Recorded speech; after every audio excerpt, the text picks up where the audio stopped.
All right. Sam, are we ready to go? We're ready to go. Well, good morning, everyone, and thank you so much for joining us today.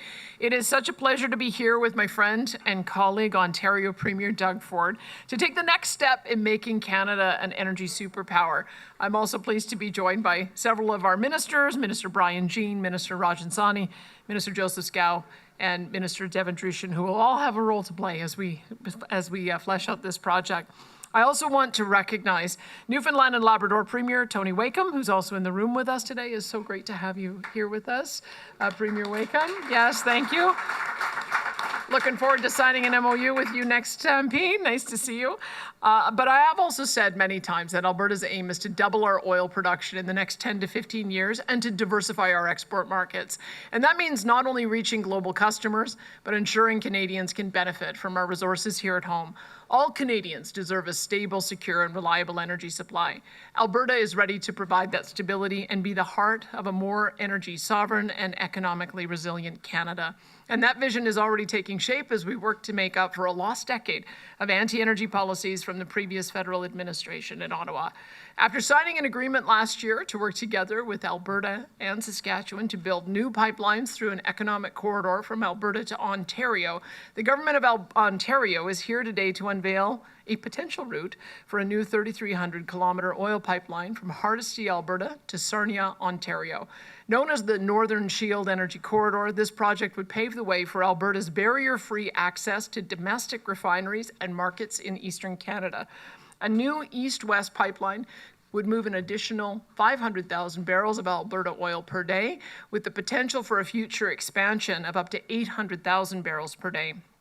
Energy security is essential for all countries, as we all know, and this new corridor will include the concept of a strategic petroleum reserve, or SPR, that will store vital Alberta oil reserves in the Sarnia refinery area to ensure key refined products like diesel, jet fuel, and gasoline are uninterrupted. There is also an opportunity to eventually use this corridor to reach the Atlantic Ocean, which would allow Alberta to provide reliable energy to our nation's European allies. This project will make Canada stronger. By connecting Alberta's energy with Canadian refineries and European markets, we can create jobs, grow our economy, and make the most out of the world-class resources that we've been blessed with. Now that a potential route has been identified, the government of Ontario is commencing work to estimate costs and examine commercial models and related development opportunities for the energy corridor. This pipeline is another signal to investors that Canada is once again open for business and the best country on earth from which to secure a reliable source of energy. We have so much to celebrate with this and the announcement from last week regarding the West Coast pipeline as well. And our government is supporting producers with added incentives to ensure adequate supplies of oil going west and east for this vital proposed project.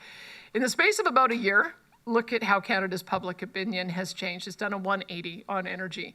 In a poll this week, almost 70% of Ontario residents support new or expanded pipelines, and Alberta is here to support the needs of Ontario and all of Canada with energy in support of a stronger economy, job growth, and prosperity for decades to come.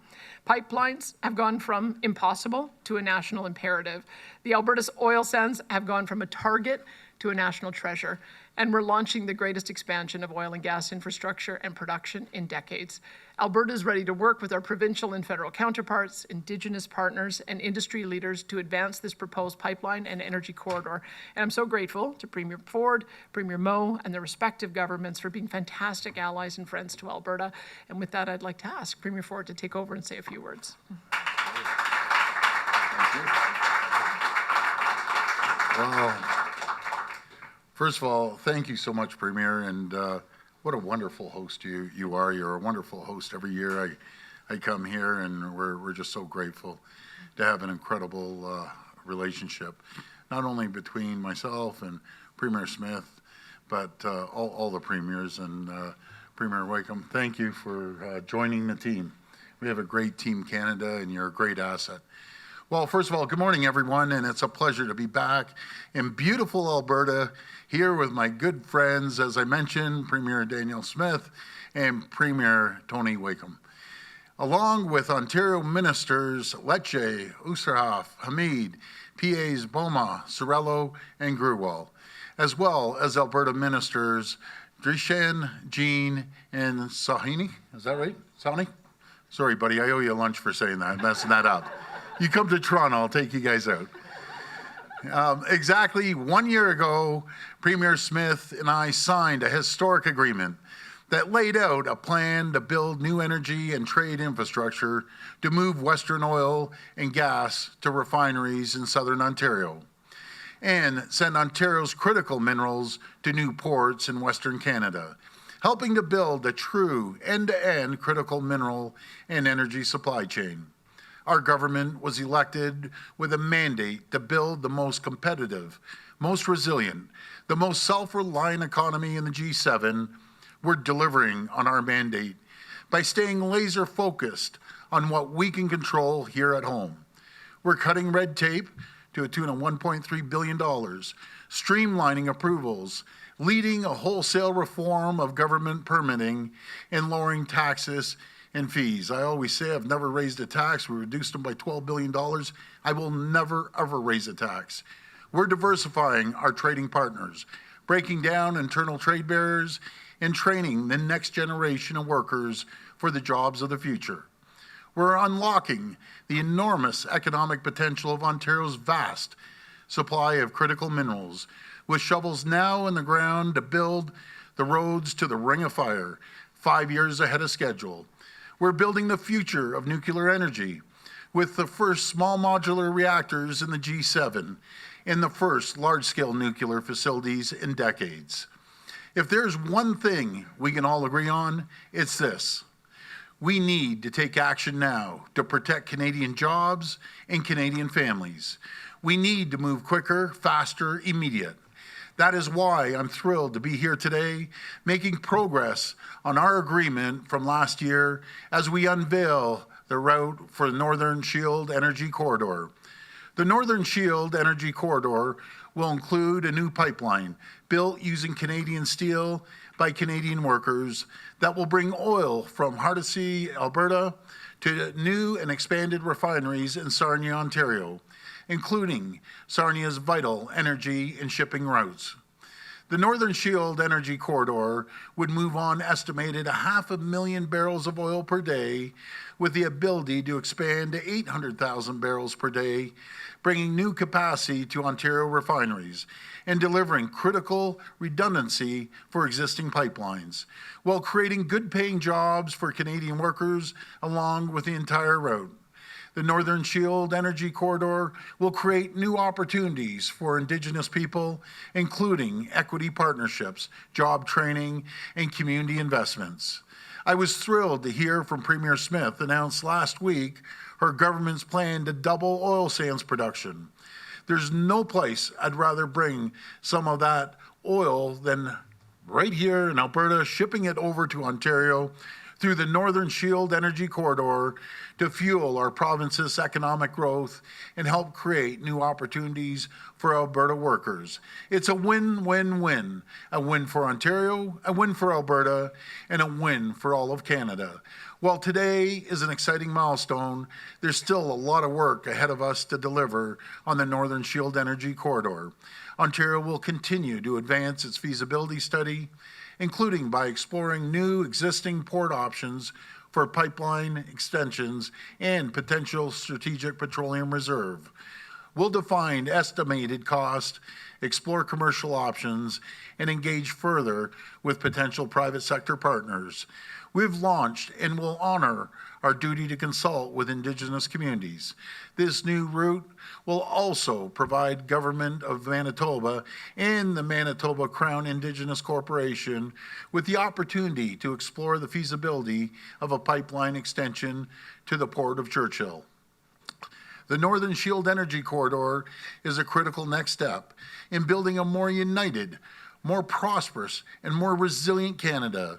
It's a chance to create good-paying jobs that will bring our country together, and it's a chance to make our country and our continent safer or more secure.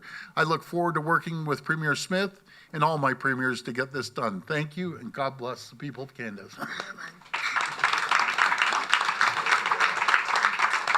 Thank you, Premiers. We'll now go to our media Q&A portion. We'll be Holding taking. on to that one.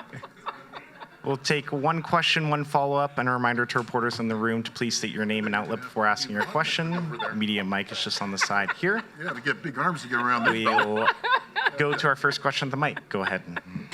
G'day, Emma Graney with the Globe and Mail. First question off the bat, I mean, who are you planning, and this is probably for Premier Ford when he gets his breath back. Yeah, sorry about that. Who are you planning is going to pay for this multi-billion dollar project? Are you thinking private? Are you thinking public? Do you have any companies in mind? Well, we'll look up both. That's why we're doing the feasibility study. We'll reach out to the private sector, but we won't hesitate to do what the government in Canada and Alberta's doing. So let's take a look at all options, and once we have an answer and we'll have this done by the end of the year, then we'll be able to give you a straighter answer. So you're open, sorry, Premier?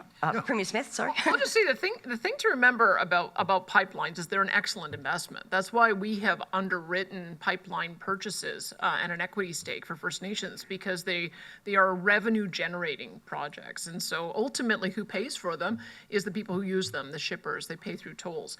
And we've already seen that with the Trans Mountain Pipeline. Yeah, the federal government did front the money, but they're now earning $1.2 billion per year to pay it back.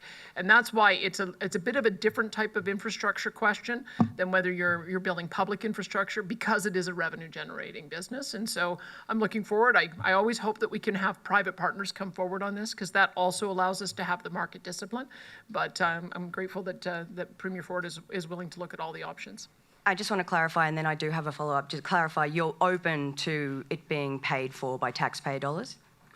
Well, we're going to do that feasibility study, and then we'll be able to go from there. But I think it's a great investment, no matter if it's the government that will get a good ROI over a certain period of time.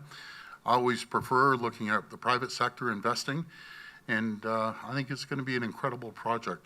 Folks, this is a historic announcement that no one would ever think in 100 years this would be done, but with a great leadership, Premier Smith, we're able to get this agreement moving forward, and it's going to benefit everyone. It's going to benefit Ontarians, Albertans, and most importantly, everyone from coast to coast to coast. So that's what we're focused on. It's going to create thousands and thousands of great paying jobs, and we have to focus on our economy. We have to make sure we're self-reliant, self-sufficient on everything, no matter if it's great Alberta oil coming to Ontario, or critical minerals being shipped out west and around the world, or great nuclear capabilities. Folks, we are an economic powerhouse around the world, and now we have to unleash that powerhouse, make sure that everyone in the world, we can ship Alberta's oil, Ontario's nuclear, and the critical minerals. Not to mention our good friend Scott Moe, that he had a run. I love the guy. Look at potash, look at uranium that he's delivering. So it's a Team Canada approach, and we need to make sure that we get government out of the way, support when we can, but let's start moving. This is a race first out of the gate, basically. And Team Canada plans on making sure we're first out of the gate.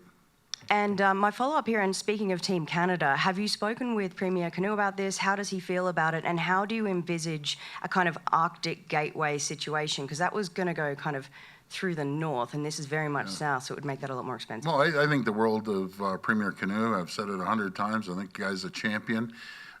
He has to consult a little more with his folks in Manitoba, but we'll work something out, and I'm 100% behind putting a pipeline up to Churchill and getting an icebreaker and start delivering it around the world, so we can continue to be an energy powerhouse. Thank you. Go ahead. Chris Fargo with the Calgary Herald. A twofold question for you, Premier Ford. First off, what are the next steps and the timelines? And then secondly, if everything went according to your plans, how quickly might you be able to get this pipeline built? Well, first of all, we're communicating with 77 Indigenous communities, which play an absolute critical role in this, and we're going to do this feasibility study. We'll be back out before the end of this year, and then we'll be able to roll it out. We've already put a plan together where the pipeline, we've been actually working on this for over the last year, and we have some real experts in the province that put a pipelined route all the way through Ontario, from Alberta through Manitoba and Saskatchewan, with the approval of obviously Saskatchewan, Manitoba. I'm sorry, do you have a timeline on when it might actually be built? I'll have a better idea once we do this feasibility study, but we aren't going to hold back. We're going to go full steam ahead. We have great steel companies in Ontario, and I understand so does Saskatchewan, so does Manitoba. So we're all going to pitch in, but we have to make sure it's Canadian steel. And then follow up here for Premier Smith. Premier, you've got already in the works 1.2 million barrels a day with some of the expansions that have already been announced. Then you've got an additional 1 million barrel a day pipeline that would go to the West Coast if it gets built. Now you're talking about an additional 500 to 800,000 barrels a day on top of that. How is the industry going to fill it? And do you think there's actually going to be a demand for this much capacity? Well, I think we have to look at the time frame. I mean, I've said that we wanted to double oil and gas production over 10 to 15 years. And so when you think of when I made that promise, we were at 3.7 million barrels per day in production. We're at 5 million barrels per day right now. If you look at all of the projects that had at previous points been approved and gone through permitting, but stopped because we didn't have pipeline access, that comes up to about 2 million barrels a day right there. I've talked to a number of different companies already. Every time I meet a producer, I say, what is your current production and how quickly could you expand? And there's some examples I could give you. So I asked that question to Imperial, and they said they have 450,000 in production. They have the capacity to go to 900,000. I asked the question, you look at Blackrod as well. They launched with 37,000 greenfield, and for SAGD, they have the ability to go up to 80,000. Talked to another oil sands producer. They said that they have a 300,000 site, could go up to 700,000. So those are only 3 companies. So I think that if you look at how we stage it, if we get the incentives right, and we get the environment right to do new greenfield development over 10 to 15 years, I have absolute confidence that we'll be able to do it. Remember, we are one of the largest reserves on the planet. We've got 177 billion barrels of recoverable reserves at today's technology. We've got 1.8 trillion barrels of oil in place. So I think we got to think big, and we've got to be looking at being one of the top 3 energy producers and exporters in the world. I'm Felix from Radio Canada. About the oil transiting through this potential future pipeline, will it mostly be for domestic use or exportation? Well, we use about 400,000 barrels a day. And if we bring in 500,000, well, hopefully we'll have some reserves for a rainy day. But wouldn't it be great, folks, if we could bring this pipeline right across the country, right over to Irving? I think that'd be absolutely beautiful. It'd be beautiful for East Coast provinces, and it'd be beautiful for the people of Quebec as well. But that's up to them. I'm going to focus on Ontario and building this pipeline to Ontario. Then it's up to the elected officials east of Ontario to make that decision. Mm-hmm. And I'll just say, we already do take oil up the Seaway from Line 9, and it gets refined in Quebec. And so this is an opportunity for us to support Quebec with existing infrastructure. And we'll be looking at seeing whether or not those ships can make it up and over and go to Eastern Canada to feed those refineries, and whether we'd be able to go on to Europe. So I think that regardless of whether we get additional pipeline built, we do have the now access, and with additional capacity, we'd be able to increase our exports to Quebec and Eastern Canada as well. So the pipeline through, that goes towards the West Coast have capture carbon capture plans embedded into it? Is it the same thing here, or is it not decided yet? The agreement that we had with the federal government in partnering on the West Coast pipeline, which is our priority, and I think we're both very keen to get that to market very quickly. We're quite a bit more advanced on that one, since we have a project design. We've got a private proponent who's come forward. We've got the federal government willing to partner with us. We have heard from the federal government that they wanted to link those two. We had the Pathways project linked with that West Coast pipeline. And so we're going to be committed to continuing along that path. And remember, the Pathways project has 3 parts to it. One part is the carbon capture trunk line, but the other part is best available technology. And whether that's nuclear or geothermal that allows us to decarbonize, that's going to be available to any operator once those types of technologies are mature and once we've built the interties between us and Saskatchewan. So I would say that there's going to be an opportunity to decarbonize all of our barrels once we start moving down that pathway in the coming years. Thank you very much. Angelica Toit with Rebel News. Premier Smith, the South Bow pipeline to the U.S. is fully subscribed. It has signed contracts with so many oil producers. It will be full for the next 20 years. The Carney Pipeline project has no customers signed up. Isn't it obvious that no one in the industry actually believes this is going to be built? Certainly not enough to put their own money into it. Well, thanks for the nice neutral question. I would say it's a bit premature to make that point. I think that what we've done with our West Coast pipeline is announced an intention for the federal and provincial government to work together. We've got a private proponent. We have to make sure that we can get all of the Indigenous consultation and ownership stake, make sure that we do the environmental approvals. And I have absolute confidence with the conversations that we've been having with the Pathways Group that we will get those commitments. Remember, you can start a pipeline with a smaller amount going through it, and then you can do compression, just like we're seeing with the Trans Mountain pipeline. They began with a little bit of a smaller volume, but they're also increasing now up to 300,000 barrels. I think it's our job to make sure that we can expand the industry by 2 million barrels. So not only can we fill the South Bow line, we can fill the West Coast line, we can fill our new northern, what were you calling yours? Northern Shield, our new Northern Shield pipeline, and also be able to serve north, south, east, west. I mean, this is the whole point of what we were trying to do in building out economic corridors. So I think it's a great project. We have to remember a few years ago, we were talking about projects in all direction. We're talking about Northern Gateway, Keystone, and Energy East, and for various reasons for each of them, because of regulatory uncertainty or because of permits being canceled, they ended up all stalling. So this is resurrecting all three of those concepts, perhaps on different corridors with some different partners. But I feel like the industry was there 10 years ago. They can be there again. My follow-up was for Premier Ford. We saw pictures of you campaigning at the Calgary Stampede. Are you trying to shore up support to challenge Pierre Poilievre for the next Conservative Party leader? Can I borrow that line, that neutral question? I'm going to use it with the Toronto media. This is like a church picnic compared to the Toronto media. But anyways, I wasn't campaigning. People asked for pictures, so I took pictures. There was a lot of pictures, I'll tell you that. But I love the people of Alberta. We share the same values. And we just have a great relationship with the Premier and the folks here in Alberta. I love it here, actually. Thank you. We have time for one, maybe two more questions. Hi, Brooks Arley, CBC News. Are you planning to send this project to the Major Projects Office? Yeah, we're talking to the Major Projects Office and had a meeting yesterday. Don's an extremely brave person. Oh, my goodness. And we just hit it off when we had a chat. So we're going to be working hand in hand with her office. And is there a potential timeline on that?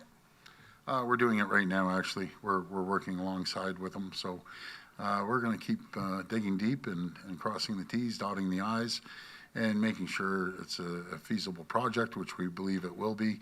We have to be self-sufficient. We can't rely on anyone else. We have all the tools in the toolbox right across our country.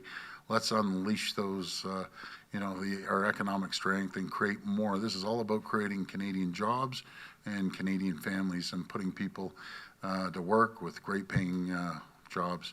I always say a better job and a bigger paycheck. Right on. Awesome. Thanks. And we have time for one last question. Go ahead. More? Or are we doing more? Okay. Oh, sorry. And mine's not pipeline related. Okay. So just given the fact that the coal water issue, the question isn't going to be asked. It got rejected by Elections Alberta. Where do we go from here? What do you have to say to that? Well, I want to thank everyone for participating in the citizen initiative process. It does always give an opportunity for those who care passionately about an issue to share their views with the public and also share their views with government. I've had a chance to meet with Mr. Lund, and I told him that if his petition was not successful, let's work together on addressing some of the concerns that have been raised. We've already addressed them in substantive ways. We've purchased leases and freehold for over 40,000 hectares in this target area in response to the fact that people want these landscapes to stay pristine. We have also banned mountaintop removal and open pit mining on future development so that we can make sure that we don't end up with potential selenium problems like we've seen elsewhere. And we're also mandating that you have to use the best available technology when it comes to water management, and some of that includes underground mines, which is the case for the Valero project. So we know that this has been an issue for some time. We've responded to it through the various policies that we have. There may be more that we can do, but we'll continue to have that conversation. Thank you. And yeah, Last one? yeah, quickly. Great, thanks. Richard Warnica from the Toronto Star. Premier Ford, you said back in May that Premier Smith was putting an independence question on the ballot to protect her 30% base. Have you two spoken about the referendum? Let me talk about that. I think the world of Premier Smith, first of all, and we're focused on a pipeline. I know, well, let me cut to the chase here. The previous federal government, not this one, the previous federal government treated Alberta like garbage, like terrible. I've never seen anything as bad as that. So I know that Premier Smith wants a proud, sovereign Alberta, part of Canada. And again, we're there to support her. It's Team Canada. I'll do anything we can. But thank you for that question. Now, since it's a tradition, I have a new Ford Nation belt. I'm not going to whip it off right here, but I am going to give you the new Ford Nation buckle. Oh! There you go. Fabulous. That's so amazing. There you go. I don't have the ability to put mine on. Oh, I'll just no, put it looks there. good. Yeah. Keeping up the tradition. Thank you. Not swinging around like that or anything. Well, and I understood goodness. that he was looking around for his Alberta belt buckle everywhere, trying to find it, and so I got him a replacement. So he always has a backup. Thank you. I love that. And I don't want his pants to fall down, so now he's got a belt buckle to hold him up. It's beautiful. And we'll wrap the press Thank you for conference your- there. The hospitality. Thank you. You're Oh, a let's cha- put them you're a side by side. champion. I love this. There you go. And then after this, we're going to take a quick group photo over by the map as well. I'll get our ministers up here for that.